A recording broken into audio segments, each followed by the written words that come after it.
Hey everybody, welcome to the Bullseye channel. I hope you're doing well. Today I've got something very special for you.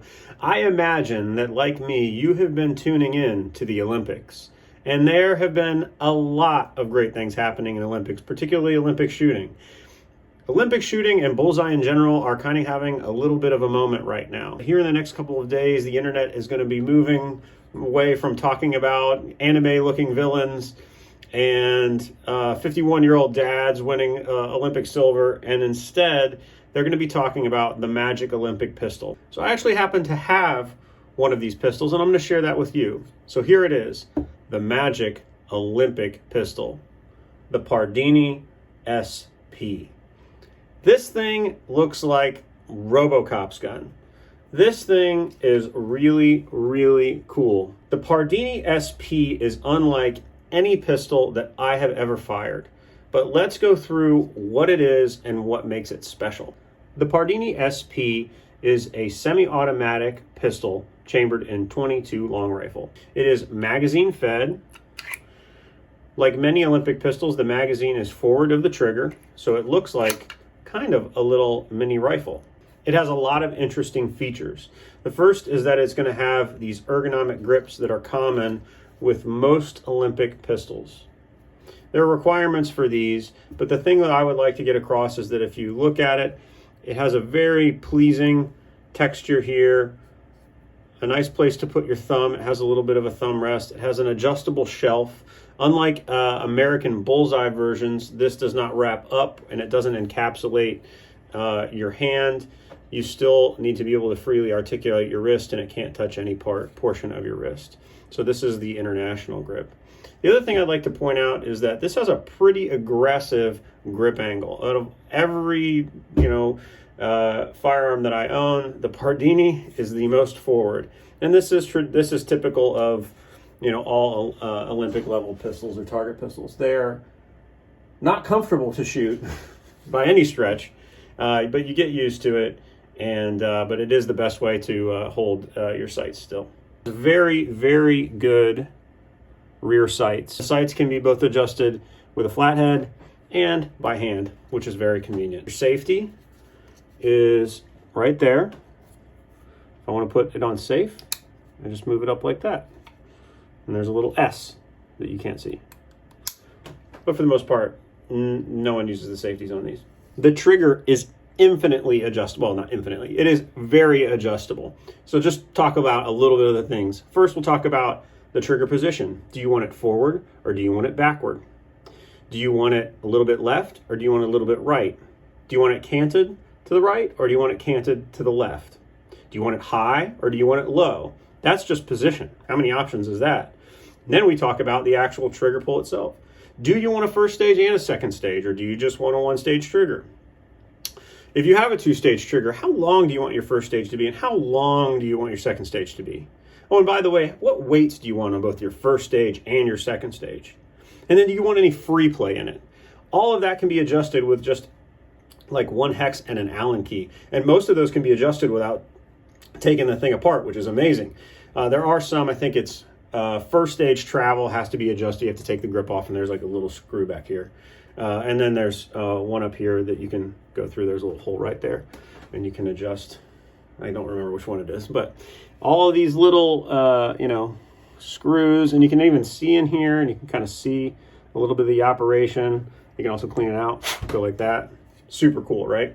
Bolt on the rapid fire, there are a couple different versions of this pistol. The two main ones are going to be the SP22. This one is the SP22 Bullseye, and this has a heavier bolt in it. You can see the handle's a little bit different. Don't pay too much attention to that because they're phasing it out for these little knobs that are a lot easier to grab. But the bolt itself is heavier. That heaviness helps with accuracy at 50 yards, which is what you shoot Bullseye for.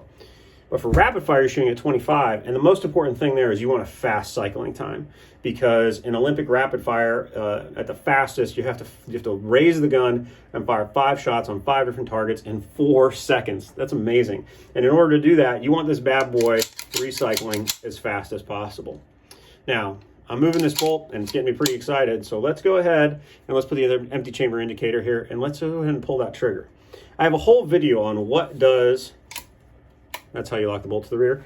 What does the Pardini trigger feel like? And to answer that question succinctly, it feels, well, any way that you set it, but to me, the thing I think about when I pull it is it doesn't have the smooth, I guess, the smooth roll of a 1911. Obviously, it is a articulating trigger. It's not a straight pullback. It's sort of like a little bit of a fulcrum.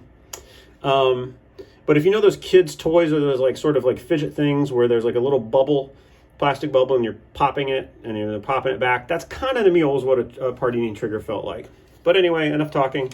Let's go ahead and let's ghost that trigger. All right, so on mine, and this one came from the factory with a pretty good trigger, I have like no free play.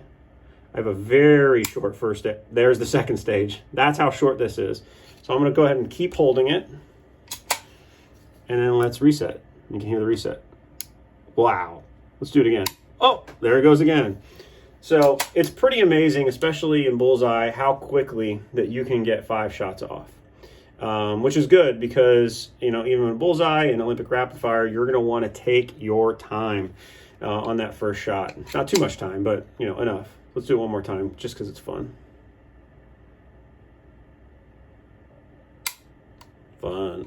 All right. This is, you'll notice it's green. We haven't talked about that yet. It's green like my shirt. This is a limited edition. This is a new version of the SP that they're coming out with called the SP High Tech that has a couple advantages. I'll probably do a comparison video between this and this. These are both 2024 models. I like the green. It's pretty cool. Magazines on the new versions are polymer, and I think that they do this maybe because they can make these in the United States. I can't totally be sure, but they are Pardini branded, and they've got really, really long ones for the U.S. markets because, you know, America, right? The other ones that you would normally get with the SP, I really like, but they're metal, and they're expensive. Finally, let's talk about the magic in the Pardini. What is the magic in the Pardini? Why do people use it? What is it about this big old fat end that makes it special? Now, calm down. I can't shoot you through your computer screen, and even if so, this thing is empty. But this is like a big honking front end. And that's because it's hiding a secret. And the secret that it's hiding is that if you take this little end cap off, there are 1, 2, 3, 4, 5, 6 cylinders. And within those cylinders are weights. They can come in either steel or they can come in tungsten, and there's a spring there.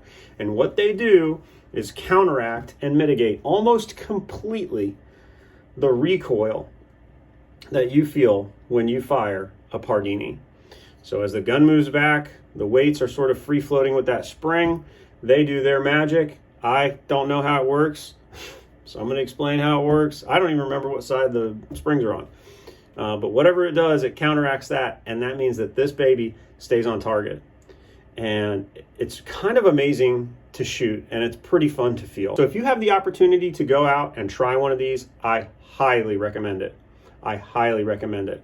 I'm not going to guarantee you're going to get Pardini crazy, but this thing is awesome. And there is a reason why this model is used in Olympic rapid fire almost exclusively.